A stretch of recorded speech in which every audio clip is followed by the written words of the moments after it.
Ben dalgız oldum. Sen şimdi sen alacaksan Ben dalgızım. Şu sen ekinsin. Gelip turup men artımdan biri çaptı, anan kийinкисин bilbeyim.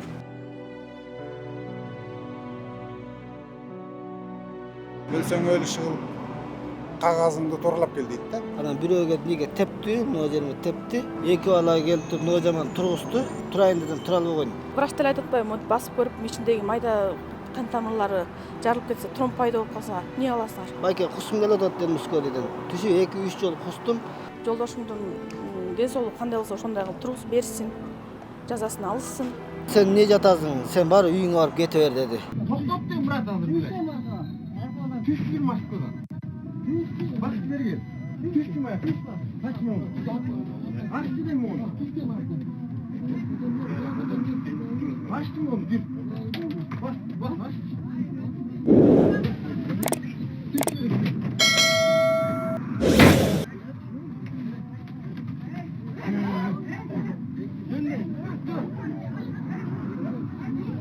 Саламатсыздарбы, Сокол медианын көрүүчүлөрү. Кече 9-коомдук каттамда бир топ балдар ушул айдоочуну сабап, андан кийин баягы чек дүмүрчөгүн көрсөтпөстөн бир топ зыян келтирген. Ошол айдоочунун бүгүнкү күндөгү абалы, кандай иштер жүргүзүлүп атат, ушул боюнча сиздерге маалымат алып берүүнү туура көрдүк.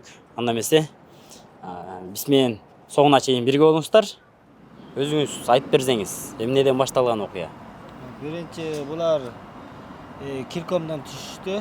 Анан мен болсо автобуска түшкөндөн кийин телефондон эме алат да. Эртең менен түшүп туруп булар. Эртең менен түшүп туруп, эртең мененки түшкөн автобустун чегин көрсөтүп жүрөт да.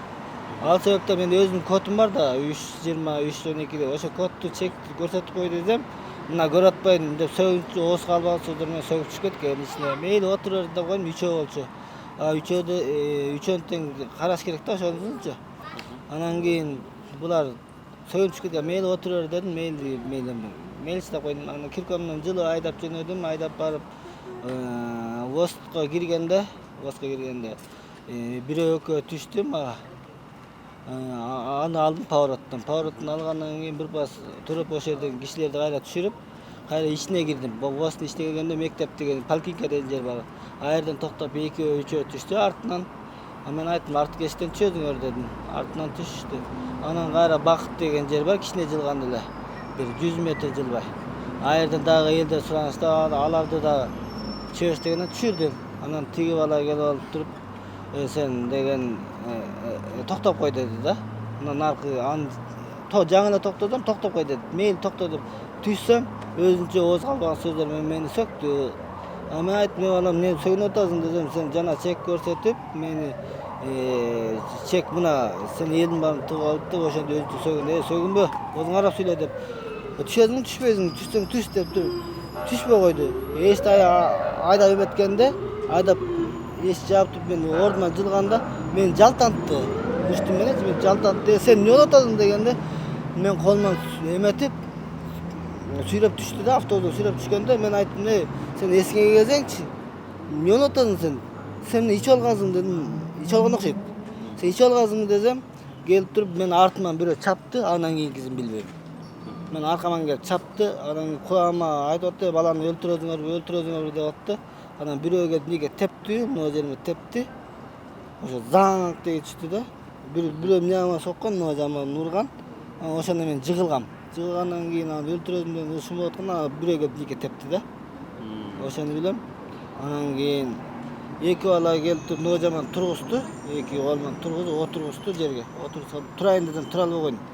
Турайын дедим, вообще тура албай койдум да. Резко турайын дедим, вообще тура албай койдум. Анан эсиме келсем, ускорый келип калыптыр, ким чалганын билбейм. Ускорый келип, ускорый менен мен шаарга келаткан десем, сокулга алып барышты мени. Мен сокулга алып барып, мен жатасызбы деди, жатам дедим. Жатам десем, мен жата бер деп экинчи палатаны берип койду да, кичинекей кабинеттерге экинчи палатасын берип койду ускорыйдан. Анан бул эртең менен кетип калат болуш керек деди. Жок, кетпейм, мен жатам дедим. Эртең менен жатсам, эме болот экен эле, баягы Сабырайны эмезге Врачтардын врачтар келип турат. Эме болот деди да. Мен заседание бири-бирин текшерүү болот деди. Текшерүү болот деди. Палата түздөштү. Андан кийин мен тур деди. Мен жаткам да. Аны туруп эместен палатаны түзөп коюп туруп мен эмес жазсам келди. Келип сен болсо эмне жатасың деди. Эми түндө байке 3 бала сабап ушинтип мен деген скорый менен келген ушака жатасың дегенде сенин кагаздарың жок, жаңы документиң жок. Выпускаң жок, сен эмне жатасың? Сен бар үйүңө барып кете бер деди. Ошеденчи. Мен сразу эметип бригадирме чалсам сен кетпе деди. Аерден кетпе деди. Мен эшитип отурдум, келинчегим келип калды, тигине келинчегим турат. Келинчегимге эшитип отурдук, аны эметип кайра кирдим тиги врачка. Врачка мына кагазды направление, скорый направление аласың, тиги врачка барасың деди. Айкордон скорыйдан кагаз берди. Кайра бирдемеден врачта бир жетестен направление алдым, а менен бардым, кайра тиги эмеге бардым. Примет эткен жерге айыргордон бияка келбейсиз. Сиз ошака барганда сразу сиз жаткызыш керек болчу. Сиз ускорый менен келгенсиз. Сиздерди сени деген өздөрү алып барыш керек болчу деди. Кайра айырды бардым, кайра 2 жеташка чыгарды. 2 жеташка чыгардым. Айырды нейропатологко айка бардым. Бир байке иштеп атыптыр. Айырды электронный очередь эткен да. Анан электронный очередь менен улам кирип кетишти. Эже мен тургам деди, мына телефонду көрсөттү, кирип атышты. Анан саат 11:30-12:30 иштеди байке. Байке айттым, байке 11-15 чейин иштейт экен да негиз. 12:30 иштеди байке. Байке мен акыркы көрүп койбошту, ады бирдеме деген эжең келет, ошо көрөт деди. Анан кийин обед болду, мен кетем, мен жумуш убактым бүттү деп саат 12:30 чейин иштеди байкуш байкеч. Иштеди. Анан мен ошентип көрүлбөй калдым. Анан эме вакыт келди. Келип туруп эмне карап атат деди. Карап атканда экөө бир сыйра ызылдашты. Электронный очередте да чүтеңинде кирип атат да. Кирип атканда экөө ызылдашканда мен эме көрүп атам, мынакей. Мен ойноп отурган жокмун. Врач эже кыйкырып өкүрүштү да, отуруп ишке отургузду. Тиги кызды көргөндөн кийин аны мени киргизди. Мени киргизип таяк-баяктан көрсөттү. Мен айттым, мен бияка жата албайм. Жок, мен айттым, сен бияка карап эткезиң деди. Сен бияка карап эткезиң, сен сокулга карап эткезиң, сен шаардыкка кезиң деди да. Ушундай болмок беле, эметип, мына адамды деген адамдык эме бар да, мында жашоо үчүн тургун укугу бар да. Тияка бияка түптөлгөн болмок беле дейм да. Менин оюмда, силер кандай ойлойсуңар билбейм. Жаткызып койсо болмок да. Скорый менен келгенде сыра документтерди бүтүрүп, жаткызып койсо болмок. Мен жаткызбай коюшту. Мен үйүңө барып жатып, сала бер деди да. Кандай акмакчылык билбейм мен. Азыр ошондо сокулуктугунан сизди бул жакка жатканга болбойт деп турган кетирип жибергендегизби же направление бердиби, кандай болду? Аяктан эметкенде сен сокулга карап эткезсиң, шаарга карап эткезиң деп, ошоктон направление берип бияка жөнөттү да. Мен шаарга республикалык больница нейропатологиясына жөнөттү. Азырда жакшы башым эметпей атат, кандай сүйлөгөнүмдү билбей атам. Кемчилик кетсе кечирип коюңуздар. Учурдагы акыбалыңыз ошол, мисалы сизди эмне деп баалады жана сокулуктун врачтары кандай баа берди сиздин ден соолугуңуз боюнча? Мен ден соолугумду текшерген жок. Азыр жана кыз айтты, кан тамырларым ичкерип кеткен деди. Ошо эметип катуу сотрясение алган деди. Мен болсо кечинде айттым, байке кусум келип атат дедим скорыйдан. Түшүп 2-3 жолу кустум. Анан кийин эртең эчтеке ичпегенге куссам эчтеке чыкпай койду. Эртең азыр да жүрөм менен кускум келип атат. Башым тегеренип атат, көзүм караңгылап атат азыр. Учурда жанагы ошол сизди уру токмокко алган балдар кармалыптырбы? Ушул боюнча маалыматыңыз барбы? Ал боюнча азыр кармалды деп угуп атам. Кармалса керек. Эмеден бакыт айтты го, кармалыптыр деп уктум. Азыр эми сиз алардан эмнени талап кылып атасыз ушу кармалгандан кийин баягы укук коргоо органдарынан? Мыйзам чегинде жазасын алышсын, мыйзам чегинде. Бүгүн мен урда, эртең башка байти колго төрөлөр болот. Бул деген акмакчылык да. Мындай акмакчылыктардын боштондукта жүрүшүнө жол беребейбиз. Азыр ушул сизге жолдомо берилип, Бишкек шаардык республикалык ооруканага келип отурасыз да. Бул жактагылар эмне дешип атат сизге азыр? Азыр направление берди. Азыр тики час болгондуктан убактылуу азыр эшикте күтүп отурабыз да азыр. Билбейм азыр көрөбүз. Эмне болуп кетет, алдыда дагы эмне бар, эмне жок. Эми азыр болсо Эржан деген бала кетти, ал текшерип ошо билет. Саламатсызбы эже, сиз ушул окуя боюнча айтып өзүңүздү дагы тааныштырып өтсөңүз. Саламатсызбы? Мен ушул кечээки жабыркап калган баланын келинчеги болом. Мен бул окуяны угуп калганын жолдошум ошо күнү жумушта эле, 3-күнү иштеп эле уже. Анан бир жумуштан келерде бат чалам да. Тамак ишти келтасым деп чалганда ошо азыр акыркы круг бүтөйүн деп калдым, барып калам деди. Анан бир аздан эле өзүм бирдеме болуп чекишип калдым да, анан чалсам эле башы таңылып скоройдо кетип атыптыр. Эмне болду десем эле ушинтип автобуста клиенттер мени ушинтип үчөлөп кетишти, уруп кетишти дейт. Анан эмне кыларымды билбей эле ошо чогуш тешкен дагы бир бала бар эле, ошого чалдым. Даже ошо айдап жүргөн автобус да ордунда калып калган да, эч ким эме кылган эмес. Дагы жакшы ошо автобустун ичинде бир журналистка кыз болгон экен, ошо баарын тартып алып, да эме болуп калды да. Болбосо ал балдар качып таптырбай деле калмакта. Ошо кызга да рахмат. Ошо тартынбай баягы өзүн эмеге салып, баягы балдар аркасынан барып тартып, видеого качпагыла деп. Ошондой кылган экен. Анан ошол нерсени баягы сразу эле ТикТокко баягы Инстаграмга чыгарышты да. Чыгарышканда деле эми кандай десем, бул деле иштеп жүрөт да. Жанагынча элди ташып жүрөт. Эртең менен эрте кетет, кечинде кеч келет. Эми ошо түшкөн жеринен үйүнө чейин жетип алып кылган эмеси ошо да, рахматым деп жатканда. Ошол жанагы сабаган балдар видео тарагандан кийин сиздер көрүп барс жаздыңыздарбы?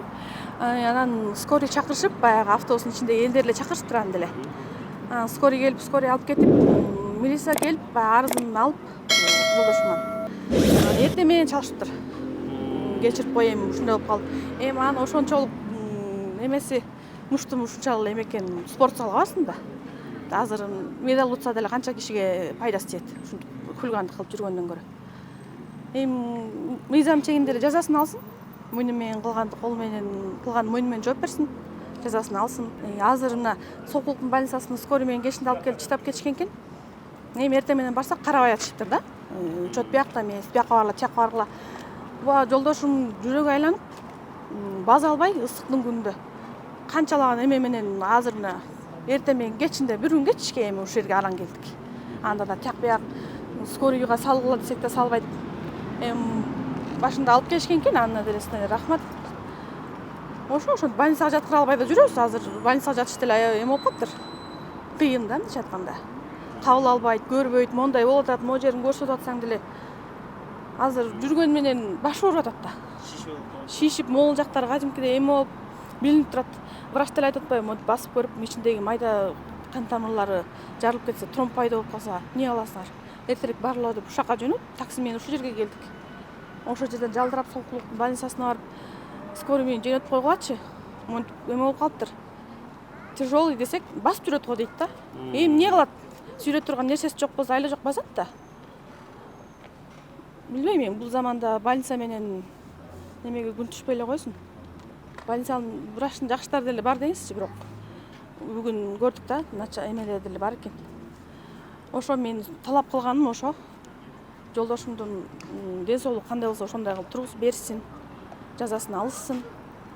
Эми түштөн кийин кечирим сураган эмне эмеси бар, пайдасы бар. Ошону башында ойлонуш керек эле да. Ошо чекти көрсөтүп коюш эме болуптур да, проблема болуптур да.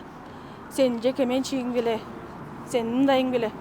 Бул деле ошо ар кимдин чегине жооп берет да бул деле. Тиги жака барганда канча киши түштү, канча эме болду. Мунун ошо да кылган рахматы ошо. Бул жолдошумдун ушу автобуста иштеп атканына, гос жумушта иштеп атканына 10 жылдан ашты менин билишимче. Эми ошончо иштеп ошол жерге мээнетин төгүп, эртең менен эрте кетет, таң атпай 4:30-5-те туруп кетет. Кечинде 2:30-да келет, эң эрте келгени. Эми ошо мамлекет деле ушу жолдошума эмесин көрүп койсо жакшы эле болмок. Мамлекет деп чуркап жүрөт да. Кой ушул жерде иштейин деп. Бул эми баягы иштеген, өзүн жакшы көргөн жумушта ошентип чыдап иштеп жүрөт да. Канчалаган водительдер чыдабай Россиялап кетип калышпайбы? Жумуш дегенде ушундай жити менен иштейт да. Үйдөгү жумуштарды эме кылбайт, жумуш деп эле турат. Мен аты жөнүм Алиев Нурлан Муханович. Ушу Бишкек шаарында пассажирный предприятияда иштейм да. Анан эми бизде ушу 9-чу каттамда иштейм. Анан могу бүгүнкү көрүнүш жана чогуу иштешкен коллегабызды ошо иш үстүндө автобусду айдап бараткан кезинде ошо сүйрөп түшүп сабап мындайча айтканда баягы кордогон да. Жатып калса, эс түшүн билбей жатып калса дагы ошону кетип калбай тепкилеп сабап кеткен жагым болуптур да. Аны эми бул негизи эле жаман көрүнүш да. Мынтей берсе автобуста деле эч ким иштебей калат экен. Туура, анан эми сиздерде ушундай окуялар мурда да кайталанганбы же бул биринчи эле жолу кузуу? Бул илгертен эле келаткан окуя. Бизде могу көпчүлүгү жаңы конуштарда остановканын жоктугунан ушу көп уруш болот да. Бир жерден токтоп кой, түшүрүп койсоң өлүп кетесиңби деп. Анча мынча баягы нервный аялдар сөгүп каргап кетет. Аны ушу остановканын жогунан биз кичине аксайбыз да. Ушундайларга тошар болобуз да. Анан эми бул больница маселесинде да. Азыр бүгүн кечке жүрдүк. Бир тиягына түртөт, бир биягына түртөт. Тиги коллегабыз ооруп атат. Аябай башынан аябай катуу жаратылыптыр. Анан эми ушул жагы да бизде аябай кемчилик болуп атат да. Мына ошондой случай болгондо шакал алып кирип эле больницага жаткырып антип ары карай улап кетпей анан биз барсак азыр онлайн очеред дейт. Онлайн очеред силер очередиңер жок. Өлсөң өлүш кылып кагазыңды торлап кел дейт да. Анан өзү да биз барып калдык. Биз барбасак ошол жерде эле байкуш темселеп жүрө бермек экен да. А больницадан бар сен учетуң биякта эмес, бар кете бер. Жакшы эле экенсиң деп койду да. Эми ушу жакшы эмес да ушу. Биздин да кичине водительдердин дагы мындай кичине эмесин жакшы карап берсе. Бизде көйгөй көп аябай. Анын бәрін айтып отырған неме жоқ. Бирок оңолуп келди жакшы эле. Анан ушундай көрүнүштөргө бизге кичине водительдин дагы бир камкордугун карап берсе да.